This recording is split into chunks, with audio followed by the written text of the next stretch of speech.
சூடோட இருக்கும். பொறுமையாக எடுங்க. சாஃப்டாக இருக்கும், சூடோட இருக்கும். பொறுமையாக எடுங்க.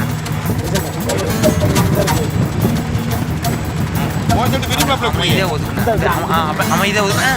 நிறைய வச்சுருக்கணும். இது கை பாருங்க.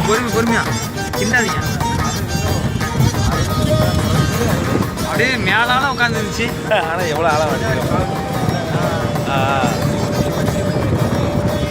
அங்கேருந்து நடந்து வர வரையும் பார்த்துட்டு இருந்தோம்.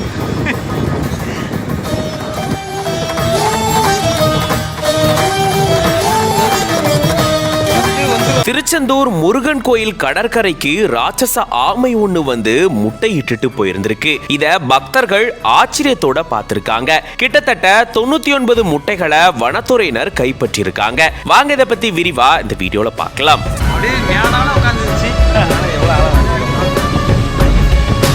திருச்செந்தூர் சுப்பிரமணிய சுவாமி கோயில் கடற்கரைக்கு பக்தர்கள் குளிக்க போறது வழக்கம். அப்படி அங்க வழக்கம் போல பக்தர்கள் குளிச்சிட்டு இருக்கும் போதுதான் கடலிருந்து ராட்சச ஆமை ஒண்ணு கரை நோக்கி வந்ததா சொல்லப்படுது. அப்படி கரைக்கு வந்த அந்த ஆமை குழி தோண்டி முட்டையிட்டு அது மேல மண்ணை மூடி கிட்டத்தட்ட அரை மணி நேரம் உட்கார்ந்துட்டு அங்கிருந்து மறுபடியும் கடலுக்குள்ள போனதா கூறப்படுது. இந்த தகவலை கோயில் நிர்வாகி சிவராஜா அப்படின்றவரு திருச்செந்தூர் வனத்துறையினருக்கு தெரிவிச்சிருந்திருக்காரு. வனத்துறையினர் விரைந்து வந்து அங்கிருந்து கிட்டத்தட்ட 99 முட்டைகளை மீட்டதா கூறப்படுது. அதை தொடர்ந்து மீட்கப்பட்ட ஆமை முட்டைகளை மணப்பாடு ஆமை குஞ்சுகள் பொறிப்பகத்துக்கு அனுப்பி வச்சிருக்காங்க. இப்படி கடலுக்குள்ள இருந்து ஆமை ஒண்ணு கரைக்கு வந்து குழி தோண்டி முட்டையிட்டு அங்கிருந்து போனதை பக்தர்கள் ஆச்சரியத்தோட பார்த்திருந்திருக்காங்க. இதனால கோயில் கடற்கரை பகுதியில கடும் கூட்ட நெரிசல் ஏற்பட்டிருந்திருக்கா. இது பத்தின உங்களோட கருத்துக்களை கமெண்ட்ஸ்ல சொல்லுங்க.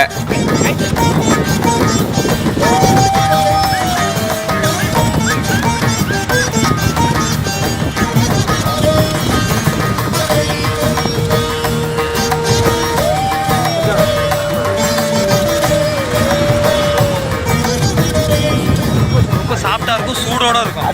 பொறுமையாக எடுங்க. சாஃப்டாக இருக்கும், சூடோட இருக்கும். பொறுமையாக எடுங்க. பொறுமையாக கிண்டாதீங்க.